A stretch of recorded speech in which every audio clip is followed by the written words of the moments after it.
tradição do Celint, pontualmente nós começamos a nossa live. São 30 minutos aqui intensos de muita conversa a respeito de um tema que hoje está relacionado com a carreira do conselheiro, né? Meu nome é Yuri Cap, sou o CEO do Celint, e hoje eu trouxe para falar desse tema nada mais, nada menos do que Candice Fernandes. Aí eu vou deixar ela se apresentar. Se ela pular alguma coisinha aqui, eu conto para vocês logo em seguida. Vai lá, Candice. Olha, não vou contar tudo, não, porque senão nem fica sem graça e fica chato para a gente já falar do assunto que interessa, né? Mas eu sou de formação advogada, fui professora universitária há bastante tempo e depois de uma carreira nessa área, fiz uma migração para uma carreira inicialmente em mentoria de altos executivos, consultoria, transição de carreira. Hoje eu trabalho com planejamento estratégico de carreira, sou consultora e sou conselheira consultiva, estou aí em três boards, incluindo o do Celint, né? Trabalho também na Stato, sou diretora de operações da unidade de negócio que atende altos executivos, a Stato Prime, né? E não vou me estender mais, porque eu acho que o grande ganho aqui é a gente trocar, falar e entender um pouco nesse tempo que a gente tem sobre essa carreira que eu também busquei para mim, que é a carreira de conselheiro consultivo. Bacana, nada como quem conhece outplacement e fez, né, ou está fazendo a transição de carreira, né, para conselheiro, para poder debater o tema, né? A gente vai falar sobre o planejamento para a construção dessa carreira, né, qual o momento de transição, né, aquele momento que a gente fica com os dois pés, né, um pé no conselho, governando a empresa, e um pé na operação, né, atuando como C-level, de diretor até presidente. Enfim, falaremos aí da construção da rede de relacionamento para poder construir essa carreira e fazer a transição definitiva, né? E alguns processos de como ocupar uma posição de conselho, né? E, por fim, a gente vai falar da tal famosa aí diversidade em salas de conselho. A gente está gravando essa live, se alguém tiver algum ponto contra, por favor, nos informe por e-mail, que aí a gente faz o tratamento da informação de modo adequado, né? Tanto o meu perfil quanto o perfil da Candice está na sala, está aqui no bate-papo, né? Então vocês podem consultar via LinkedIn, e a nossa live ela é gravada, né? As perguntas que eventualmente a gente não conseguir responder na live de hoje, a gente responde juntamente quando a gente subir essa live no site do Celint, né? Que provavelmente já é amanhã, está tudo no site, e vocês também podem assistir essa live no nosso canal do YouTube, né? Então, se eventualmente você não consegue assistir a live no período aí que é quinzenal, às quartas-feiras, 18 horas, corre no canal que vocês conseguem assistir, né? Todas as lives estão por lá. Mas vamos lá, Candice, vamos para o que interessa, né? Pela sua experiência, né? Ou continua, na verdade, assessorando aí centenas de executivos, né? Quais as etapas principais nesse processo de construção da carreira de conselheiro? Eu acho que a primeira questão aqui é o executivo entender de verdade o que é um conselho, o que é um conselho administrativo, o que é um conselho consultivo. Alguns ainda não têm essa percepção, e a partir daí se questionar: isso é para mim? Eu tenho o que trazer, o que agregar? Se essa resposta é sim, a gente tem que então começar uma preparação que vai olhar para essa carreira do executivo para trás, entender o que ele trouxe, o que por onde ele caminhou para chegar até ali, e obviamente querendo iniciar essa construção de carreira, ele tem um planejamento estratégico. Falta alguma coisa para mim? Falta algum tipo de formação ou de curso que eu não tenho, ou informação que eu não tenha?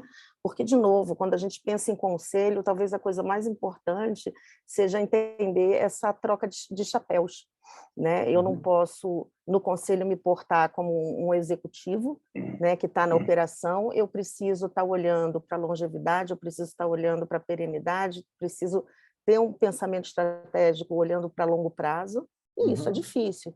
Então, essa preparação, ela é muito importante, ela tem que nascer do coração do executivo, de novo, entendendo de verdade o que ele tem que fazer ali, né? E aí eu sempre faço uma brincadeira, né, com os executivos: esqueçam aquela ideia do filme americano, daquela mesa de executivos, aqueles senhorizinhos fumando charuto e tomando uísque, não é isso, né? E a gente sabe que é uma dedicação interessante, né? Mas exige essa dedicação, exige estudo, enfim, e conhecimento. Então, a primeira coisa eu sei o que é, eu entendo do que se trata, isso faz sentido para mim, porque não é para todo mundo, e está tudo bem, né? Mas quando aí essa preparação fica muito mais fácil, e uma coisa que a gente sempre vai dizer é que o melhor momento para começar é quando você ainda está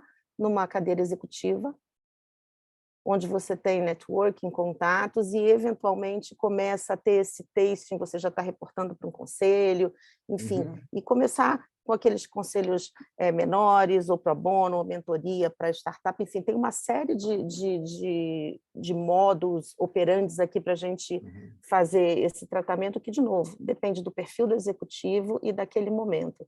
Né? O nosso mestre Vanderlei Passarelli, ele fala uma coisa que eu adoro, que é: você acha que você quer fazer isso, sabe quando é que você tem que começar? Ontem, né? A se preparar. E eu concordo com ele, né? Não é esperar para um dia, nossa, que legal, a gente tem que ter esse planejamento estratégico, e faz parte de estratégia de carreira você pensar eventualmente nessa carreira de conselho, que mais efetiva fica quando ela se inicia paralela à carreira executiva.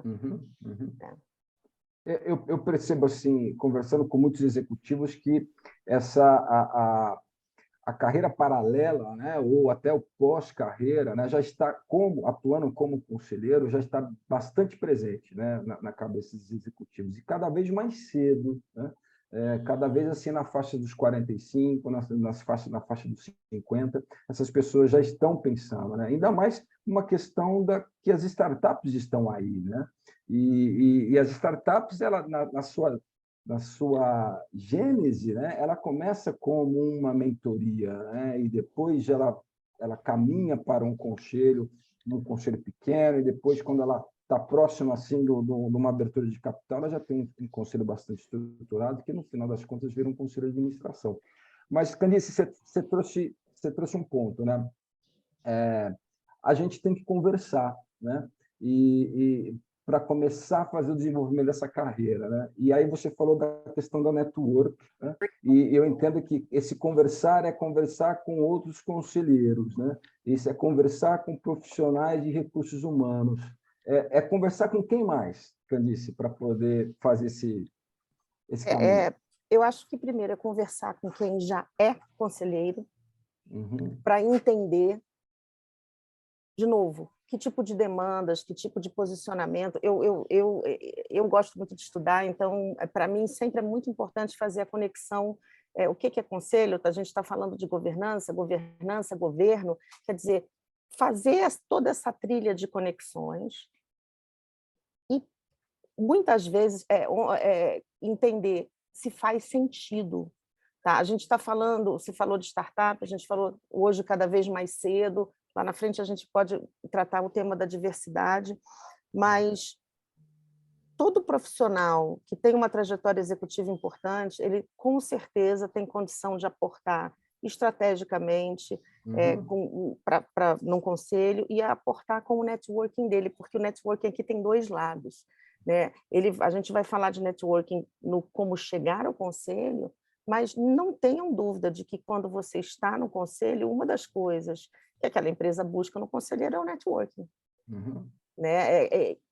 Como é também para o mundo corporativo, quando a gente contrata um alto executivo, uma das coisas que se olha é quem ele conhece, que segmento ele conhece, que pessoas ele conhece, para facilitar, inclusive, engajamento de novos negócios na empresa.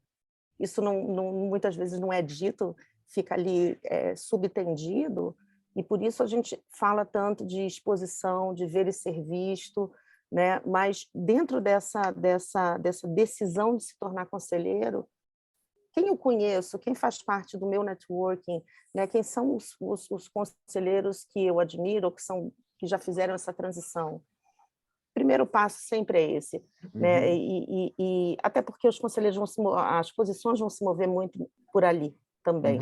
Né? Bacana, a gente vai falar desse assunto ali na frente. Né? Candice, o outro ponto que você trouxe, né, enquanto atuando como C-Level, né, a gente tem oportunidades de atuar, por exemplo, dentro do conselho da própria empresa. Né? Você imagina que você, enquanto CEO, fatalmente você vai estar nessa seara do conselho. Você, enquanto CFO, né, também, né, que são dois personagens que sempre estão presentes. Né? Os outros, né, o CCO, o CTO, né, eles vão aparecer numa mesa de conselho, dependendo da demanda do assunto. Né? Mas esses são os primeiros contatos, vamos dizer, né, e que lhe ajudam no desenvolvimento da carreira. Né? Além desses contatos, né, a gente percebe que também tem os comitês, tem os conselhos pro bono, tem os conselhos de outras empresas, enfim, explora um pouco mais desse assunto, fazendo uma relação com a transição. Isso é fantástico, Yuri. A primeira cadeira que eu tive de governança foi num comitê. Eu era parte do comitê de alocação de budget das escolas públicas de Miami-Dade County, que reportava ao board da Superintendência de Ensino, e era muito interessante a visão de governança nesse comitê, onde todos os stakeholders, pais, professores, diretores das escolas, alunos, eles eram representados nesse comitê, decidindo para onde ia o budget daquele ano para aquelas escolas públicas de Miami. E foi o primeiro contato que eu tive, isso já tem bastante tempo, eu morava na época nos Estados Unidos, mas para mim foi muito interessante começar num comitê pequeno, entender, e eventualmente o comitê era convidado a uma reunião de conselho e contar como se posicionava, e ir crescendo nessa dinâmica. Né? Muitas vezes no comitê a gente ali vai precisar de perfis mais técnicos ou mais característicos, né? Já num conselho, eventualmente, se a gente está falando de um conselho mais, vou usar uma palavra aqui, mais tosca, mais parrudo, onde eu tenha altos executivos, eu, por exemplo, acredito que um executivo, independente da origem dele ser do comercial, do financeiro, de gestão de pessoas, enfim, ele tem minimamente condições de falar de planejamento estratégico, tem uma visão sistêmica do business, né? E, obviamente, que para eu compor um conselho que faça sentido, se eu tenho todos com essa visão estratégica lato sensu e tenho especialistas, isso é muito bacana. Mas não tem receita de bolo, como a gente fala, porque cada empresa é um caso, né? E cada construção de conselho para aquela empresa é um caso. Bacana. Deixa eu aproveitar o gancho da receita de bolo aqui, que nós temos duas perguntas, uma do Gaspar e outra do Alexandre. Né? Elas são complementares, bastante alinhadas. Né? E aproveitando também que você é uma profissional de recursos humanos. Né? Então, do ponto de vista de hard skill ou soft skills, né? Quais são os hard ou soft skills importantes ou mais comuns, né? Ou os mais atraentes, né? Para uma posição de conselho, né? Ou o perfil, né? Um outro ponto que o Gaspar traz, né? Numa sala de conselho, o que vale mais, né? É o perfil generalista ou o perfil especialista? De novo, não tem receita de bolo. Quanto ao perfil generalista e especialista, eu acho que vai caber no contexto da necessidade daquela empresa e do momento da empresa naquilo que ela quer de interação com o conselho. A gente sabe que dependendo do momento da empresa, ele vai ser até mais operacional, um conselho quase, né, com um aspecto de mentoria, até o conselho que a gente chama ideal, que está falando só da governança. Então, aqui não tem receita de bolo. Agora, hard skill e soft skill, eu, Candice, parto do princípio de que qualquer profissional que chegou a um determinado nível da carreira, onde ele responde para o número 1, ou onde ele é o número 1 e responde para o conselho, os hard skills para chegar até ali, ele tem, ou deveria ter. Né? Quando a gente está falando do conselho, eu acredito que soft skills pesam muito. Né? Se a gente vai, por exemplo, lembrar que nos últimos anos, no Fórum de Davos, onde a gente fala o que se espera do profissional do futuro, independente da posição hierárquica, ali só trazem soft skills.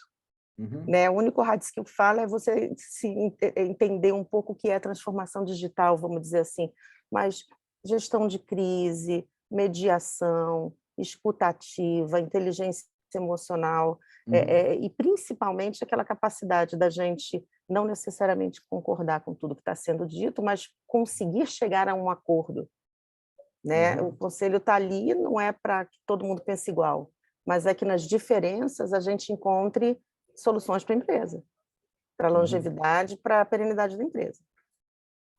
Então, nesse ponto, eu acho que o soft skills sempre é o diferencial. Se a gente tiver dois profissionais com os skills técnicos muito parecidos e um se destaca pelos cases que ele tem em termos de gestão de crise ou de turnaround, esse profissional vai fazer mais sentido, provavelmente. Tá? E como é que você vê as questões do perfil de mediação, o conselheiro mediador numa sala de conselho? Olha, aí eu vou confessar, eu tô fazendo curso de mediação, né, no CELIT, eu fiz um voltado para o mundo jurídico quando eu advogava, e agora estou fazendo esse, está muito fresco na minha cabeça, e de novo eu vou citar uma coisa que a nossa formadora disse no primeiro dia: a gente passa o dia em situações de mediação, no âmbito pessoal, no âmbito profissional, né? Então, obviamente, que se a gente pensa naquele funil que é o mundo corporativo, né, onde muitos entram e poucos chegam lá no topo da pirâmide.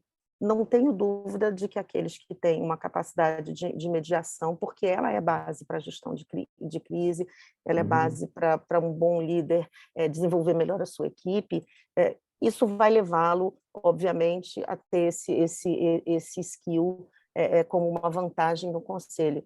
E, de novo, ali no conselho a gente não está para decidir o que é melhor, né? Se a minha opinião é melhor que a sua, a gente está ali para decidir o que é melhor para a empresa, né? E não é o levar para o pessoal. E aí eu trago um tema que eu acho super importante, que é a experiência de vida. Esquece cargo, esquece hierarquia, né? A gente sabe que quanto mais a gente vive, mais a gente aprende a escutar o outro, a não ser reativo demais, e isso só vem com experiência mesmo. Né? Na juventude, a gente tem um mindset focado para outras coisas, então a experiência de vida também é importante, na minha opinião. Não estou dizendo que não possam haver jovens, ao contrário, mas a gente precisa, de verdade, encontrar perfis que queiram juntos buscar uma solução melhor para a empresa e não fazer valer a sua vontade. Bacana. Entraram duas perguntas aqui. Arthur, segura um pouquinho que eu vou primeiro trazer a pergunta do Flávio Lima, né? Esse aqui é um tema que a gente discute bastante também, Candice, né?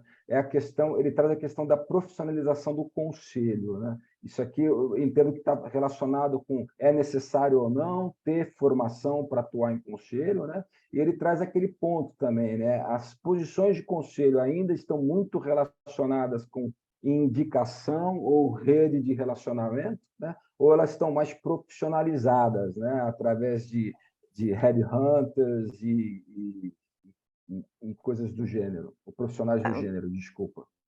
Eu vou chegar no conselho, mas eu vou começar com um dado internacional sobre altos executivos.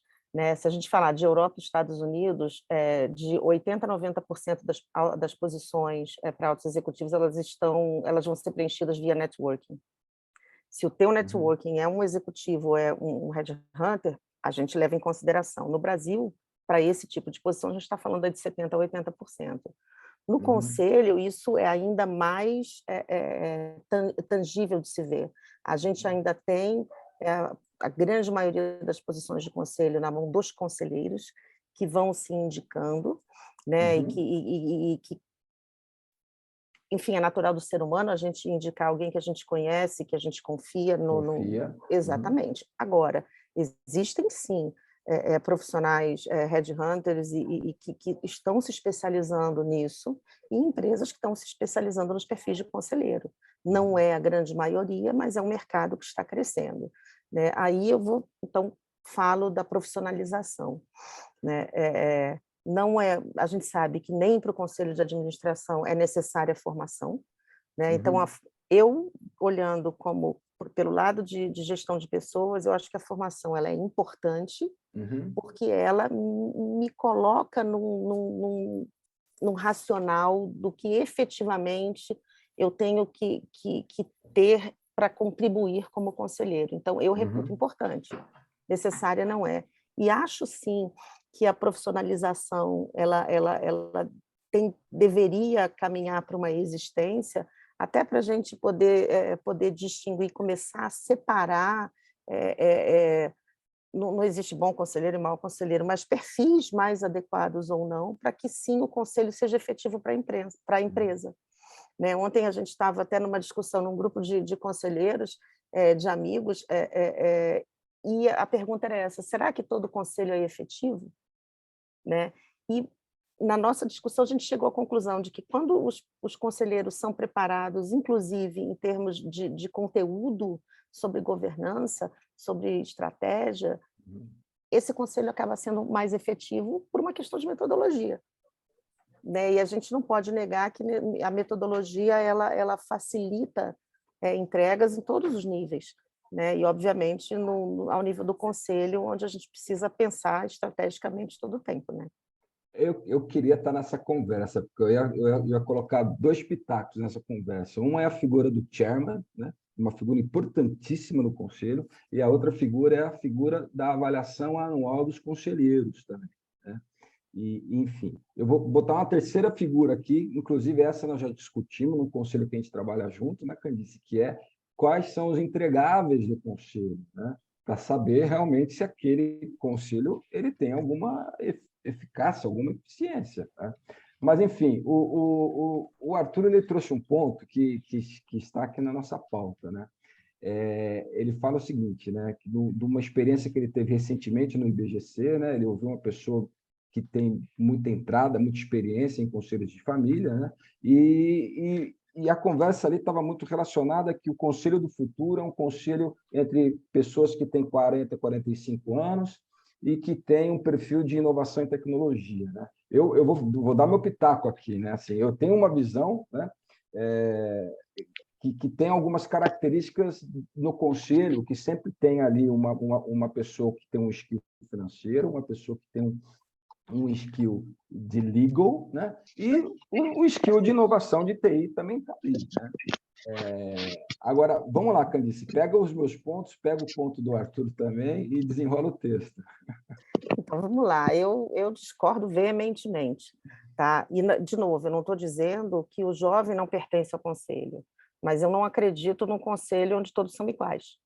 Né? Então, todo mundo tem entre 40 e 45, todo mundo é da área de tecnologia e inovação, maravilha, e o resto? Onde está a diversidade de pensamento? Onde está o questionamento? Onde está a provocação de ideias? Né? E de novo, existe algum tipo de provocação de ideias que é a maturidade e a experiência de vida que vão trazer. Então, aí a gente sim fala de diversidade, de experiência de vida, inclusive de culturas diferentes, de estados da federação diferentes, de quem já morou fora, de quem não morou fora, segmentos diferentes, e tudo isso é válido, é importante. Colocar um carimbo dizendo que agora a vida dos conselhos ela vai ser diferente porque todo mundo só fala inovação, eu acredito que inovação nasce de ideias. Ideias todos nós temos. Né? E, além de tudo, nós temos um pouco mais de resiliência depois de um determinado momento da nossa vida, da nossa experiência, para entender que errar está tudo bem, eu não sou comprometida com o meu erro, eu sou comprometida a seguir adiante, e se ali não deu certo, vamos entender por quê e trazer eficiência. Né? Então, de novo, não concordo de maneira nenhuma com isso, ao contrário. E aqui eu posso falar para você de N situações de diversidade. Hoje, a gente recentemente teve uma reportagem falando sobre uma tendência que já existe lá fora de resgatar profissionais com mais de 50 anos que tiveram em grandes posições nas empresas, porque esses profissionais estão sendo exigidos para trazer uma estrutura para esse pós-crise e fazer turnaround, que, às vezes, a falta de experiência, e, de novo, leia a experiência, é experiência de vida mesmo, não é a qualidade do conteúdo. Né? Vou dar um exemplo aqui concreto. Né? Quando eu era professora universitária, ficava extremamente incomodada quando a gente via que passava nas provas de magistratura, por exemplo, pessoal com 24, 25 anos, e são brilhantes, não estou dizendo que não Uhum. são, mas eles vão ser colocados no momento de decidir algumas coisas que lhes falta a experiência de vida, Uhum. que para mim tem um valor enorme. Tá? E hoje a gente está vendo que muitas empresas, nesses últimos 3 anos confusos que a gente tem vivendo, tiveram que voltar e resgatar e buscar profissionais com experiência, né, calejados, para segurar o rojão. Isso E acho mesmo. que isso serve para tudo. E a grande vantagem disso é que a gente consegue ter um intercâmbio de gerações onde as Uhum. coisas vão passando. E, veja bem, a gente aprende com quem está chegando, aprende com quem está trazendo a novidade, com quem está chegando fresco de ideias. Uhum. É uma via de mão dupla, A né? diversidade no conselho é a diversidade de ideias, né? Não é de gênero, não é a de orientação, não é a de raça, né? Mas e Eu sim, nem a de idade, inclusive, né? eu penso o seguinte, Yuri, e eu quando me convidam para falar de diversidade, eu sempre falo isso. Eu entendo que hoje, e aí me coloco na condição de mulher, e a gente sabe a quantidade de mulheres em conselho é muito pequena, Uhum. né? E acho que a gente tem que empoderar as mulheres e que a gente tem que olhar para isso como sim, é preciso ter, até porque pensam diferente só pelo fato mas independente disso, a minha visão sobre a diversidade em qualquer aspecto, ela está muito conectada com o fato de que eu gostaria muito de que meus netos ou meus bisnetos vivessem num mundo onde isso não está sendo nem questionado, porque as pessoas entendem que a boa diversidade é de ideias, e que ela Uhum. que é criativa, independente de onde vem essa ideia. E é óbvio que se a gente quer diversidade de ideias, automaticamente essa diversidade vai trazer pessoas diferentes, com contextos diferentes. Perfeito. Candice, deixa eu trazer uma pergunta aqui do Alexandre, né? Que é a segunda aula do PFC, do Vanderlei Passarella. Né? Ele pergunta, né? Como chegar às empresas que precisam de conselho consultivo e que não sabem, né? Assim, vou dar uma adição aqui, né? É a segunda aula do Vanderlei, do PFC, do Vanderlei, que são 7 gatilhos, mais a rede de relacionamento, mas essa rede de relacionamento já é uma rede qualificada, né? É a rede dos CEOs, né, dessas empresas, e a rede dos sociocotistas dessas empresas, correto, Candice? Exato, mas, de novo, essa rede qualificada ela vai estar ligada muito. Eu gosto de tirar os termos da frente, né? Porque Uhum. não necessariamente é o CEO, é o GM, mas, enfim, é o decisor. Quem é o Uhum. decisor? Uhum. Né? E a gente só vai conseguir chegar a trabalhar uma implementação de um conselho numa empresa quando o decisor, a pessoa forte da decisão, entende essa necessidade, entende o valor e entende o que vai agregar. Uhum. Né? E como quando a gente fala desse relacionamento, é um relacionamento que se cultiva por toda a nossa carreira, nos nossos clientes, enfim, onde trabalhamos, e esse relacionamento vai crescendo ao momento que você chega numa determinada posição onde o seu relacionamento é equivalente ali. Mas, Uhum. obviamente, o decisor tem que comprar a ideia e tem que ser muito bem preparado para que essa ideia cascateie. Perfeito. Né? E porque, no final das contas, é uma mudança de mindset muito grande você trazer para uma empresa um conselho para pensar lá na frente. O que, se a gente pensa na posição do colaborador, é fantástico, Uhum. porque a minha leitura é, se o colaborador minimamente sabe o que é governança e sabe o que o conselho pode aportar, ele também tem certeza que aquela empresa quer ser perene. E isso traz uma segurança muito grande e traz uma Uhum. sensação de pertencimento muito grande. E por isso a gente tem que cascatear a ideia do conselho para baixo, para que todos entendam, obviamente, dentro das possibilidades ali, do que se trata. Perfeito. Candice, chegamos aqui no nosso último minuto, nós temos ainda 3 perguntas, se não me engano, para responder. Uma delas é do Ulisses. Ulisses, essa aqui vai ser uma conversa minha e sua, né? Que esse assunto é longo e requer um debate, né? Uma conversa dedicada. A gente depois responde aí para o Sivaldo, né, a questão do tamanho de mercado de conselho. A gente tem uma estatística, a gente vai colar essa estatística na resposta junto com a live, a partir de amanhã, né? E depois tem o Zen, né, o Zé Carlos Zen, com uma pergunta assim, bastante específica, né, que a gente responde também, Zen, com certeza, pode ficar tranquilo. Candice, Eu não imaginei seus que essa últimos meia hora agradecimentos fosse... aí. Eu não imaginei que essa meia hora fosse passar tão rápido, dá a sensação de que voou e de que não deu tempo de falar quase nada, tanta coisa bacana para a gente discutir. Me coloco à disposição, quem ainda não está conectado comigo no LinkedIn, por favor, fiquem à vontade de me conectar, eu estou sempre à disposição a gente conversar, né?